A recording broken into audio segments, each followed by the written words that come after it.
Hi, I'm here with EX-DEO. Could you introduce yourself and say your role in the band, please? Yep, Stefan, guitar player. And Dan, pick and bass player. Awesome. How would you describe your sound?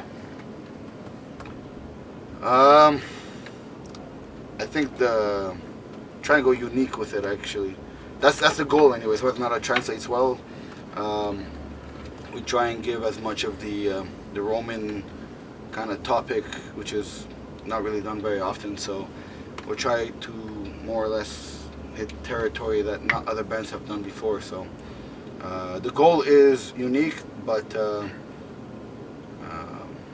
I hope that's really what's translating. So we'll see how it goes. Whose idea was it for the dress wear? I think that would be Mauricio. Mauricio is kind of the mastermind of the band. The whole concept is his idea. Technically, he's got the history and the roots in the Roman Empire. So when the project came together in 2008, I think he had a vision of what he wanted it to be and how it should be represented. And you don't want to go on stage and kind of put something together just for the sake of doing it. You want to do it well, you know. Yeah. So especially when the band first started, it was more of a conceptual album. So you don't want to skimp out on it because a conceptual album, pretty much without any solid backing, will fail. So yeah. You want to give it the proper chance to become something. So he's good with this kind of stuff. It's kind of his vision of his heritage. So he was the mastermind behind both the lyrical content as well as the live kind of show. Yeah. So. Awesome. I was actually going to ask you how long's the band been together, but you already answered that. Yeah, the band came into inception in 2008. First tour was in 2009, and that's when I actually joined the band. I joined after the first album was recorded. Who/what are your influences?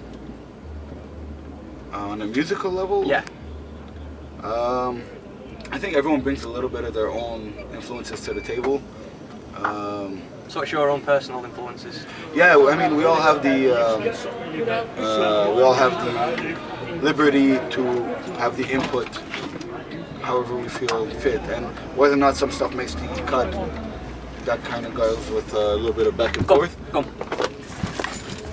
But it's a great project because it's not really limiting. It's kind of on the musical standpoint, everyone has its say, and we kind of work together to kind of refine stuff, make sure that the quality they want to deliver to the table is like it's to the right standard. Yeah. And on the lyrical standpoint, of course, that's more on the Mauricio. Yeah. I mean, that's his heritage, so yeah. we'll give him the chance to do that, right?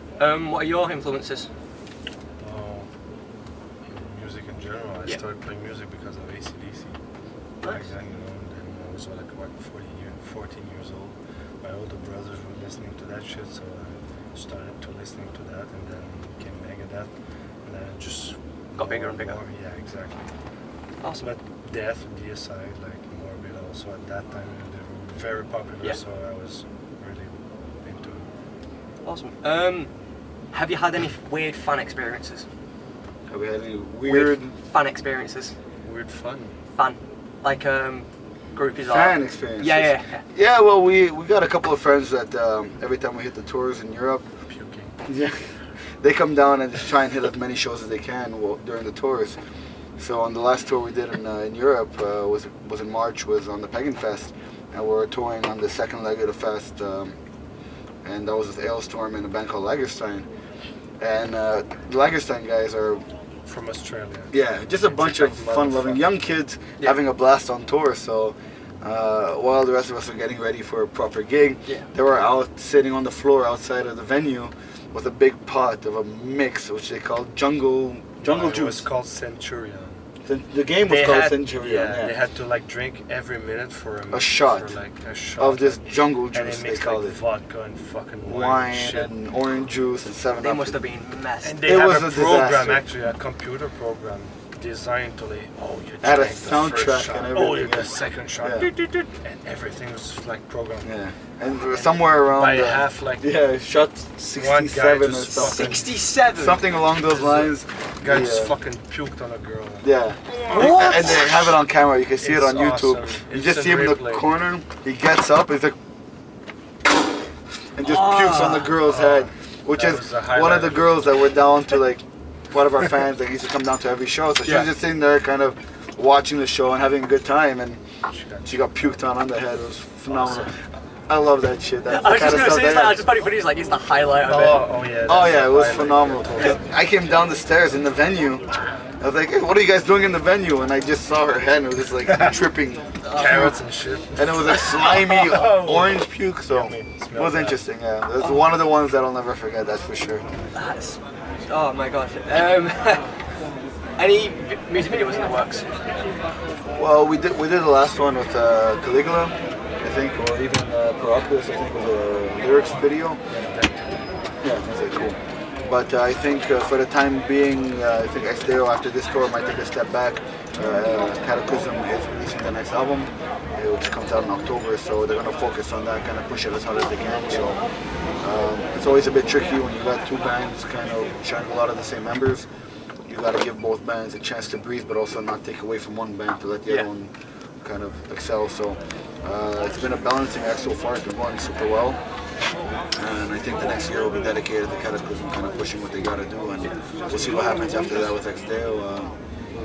I think there will be a next album definitely out there at some point, just a question of when and where and how it comes together, so it should be a good time, just we'll see what time it is.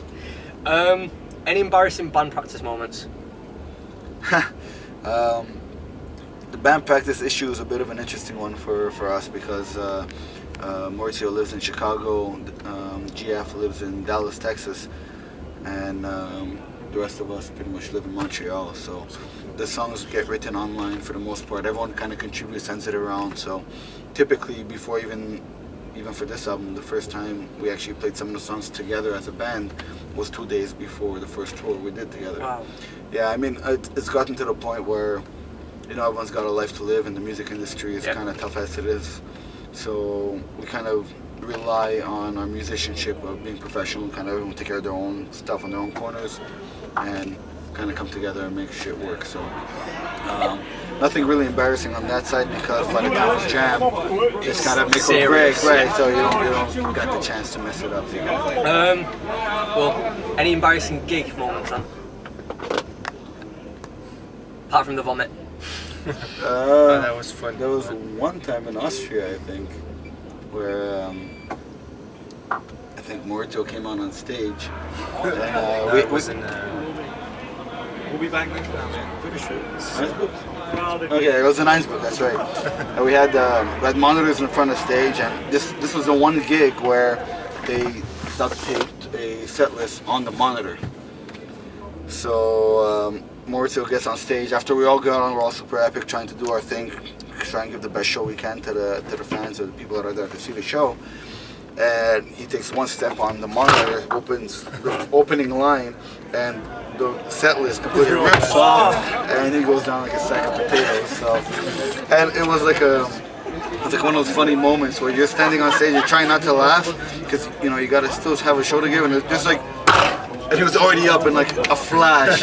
It was phenomenal. So it was very hard to keep a straight face on stage in that one.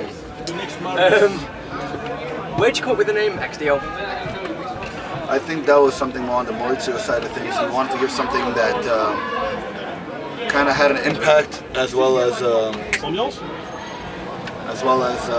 kind of represented what the band was about. So. So it means from God. Because they have.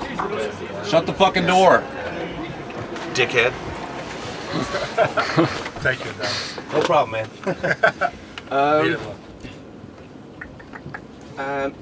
Any albums in the works?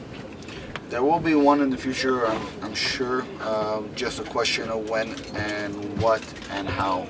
So I think the important thing is to let Cataclysm push everything they got for the next album and see where that goes, and kind of, you know, it's always tough when you got two bands that are doing well.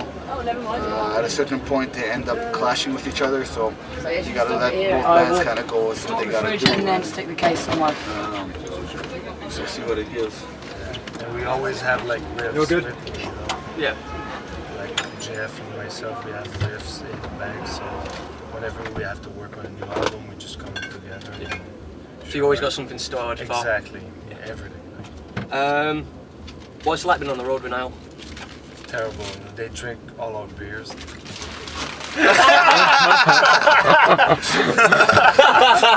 That's funny, man. It's amazing. We've had a few nights drinking some beers together, haven't we? Oh yeah, you guys fucking rock. We toured with them like in 2010, I think, right? Yeah, we toured together in the States back in 10. Yeah. We had, I mean, we know them guys for a couple of years. And I mean, in the US tour, it went super fucking well. You know, you get to really meet the band. Like, for me, anyways, with EX-DEO, it was the first time I got to meet them properly. And you can't have a better band out on the road with you. And on a conceptual side, I mean, what they bring to the Egyptian side of the history and what we got on the Roman side kind of works really well. And it's even actually better because a lot of the history is intertwined between Egypt and Roman We did a stuff as solo well. on the final war. And of course, and Carl Carl Sanders did a solo on the final war, like on the first album. Really? So we have contributions from a couple of musicians. What, on along the way. record or on live? the first record. On the first record. Like Really? the final war, the song, he did the solo. Ah, that's cool. I'm on a high. Kind of gone from serious to a bit jokey now. Who's the strongest in the band? Strongest as in power? Or, Yeah, muscle-wise. Probably me. I think everyone will say that. Look at that. You know what? I think we're all kind of the humble guys that don't like to flaunt our strength, but we got a couple of guys in the band that are pretty solid when it comes to the stock build. So Thank you. I think it's fair, you know. I could choke it. Who's the joker of the band? Fuck! This is me. No, actually, the thing that's really awesome about the chemistry we got between the members we got in the band is everyone has that comedic value, and it's funny because if you bring someone else into the circle that doesn't quite have that, they'll feel completely left out and feel like they're being attacked. They don't have it. You know, like, you gotta be a motherfucker sometimes. You gotta have a rough hide sometimes so that. To take the kind of punishment we all give to each other. So I think everyone has a little bit of that nut job in them. You can just go across it, you know. I don't want to film it. It just brings that up and It's filmed anyways. If you were stuck, thank you, honey. if you were stuck on a deserted She's island, awesome, by the way. she seems to do everything. She's awesome. You want to know something? I do. If you were just stuck on a deserted island, what two people would you want to be stuck with? It can be anybody in the world, alive or dead. Not him for sure. On an individual standpoint, Yeah. go for it. I'm thinking. Alright. I'd go with a Cliff Burton, and I think I'd go with a fucking Dimebag. I think Cliff Burton's my influence on the bass. I mean, that's why I grew up playing bass. So, and I never really, he died like when I was 2, so I didn't quite have a chance to get to know the guy. But I think from what I see from the videos and everything, is my kind of guy, man. Can't go wrong with something like that. And Dimebag's got that sense of humor, you know. Just give me a sledgehammer and a fucking hubcap, and I'll show you what a hubcap broken looks like, you know. So. What are your two people? Oh shit. I'd be going with like probably someone who brewed beers. Just go across. Smart choice. Are you doing an interview? Yeah, yeah. Just go across. I need 2 minutes only. Maybe No worries. like No, I'll get the fuck up. Ronald McDonald. So, I mean, McDonald's and beers, perfect mix. We'll hold that one for the next question. What two things would you want to be stuck with? And you can't say a dinghy or a boat or anything to help you get off the island. What a genie's lamp. No. Oh, this is vodka. Two things that we're stuck with on an island. Like Over by the a coffee. never-ending supply of alcohol, probably. Beer. What? Big keg, giant keg, like, no. That was only one. You get two things. I was the second option. It's all good.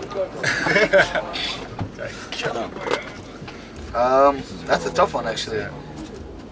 Two things. A damn good fucking jukebox. It doesn't look.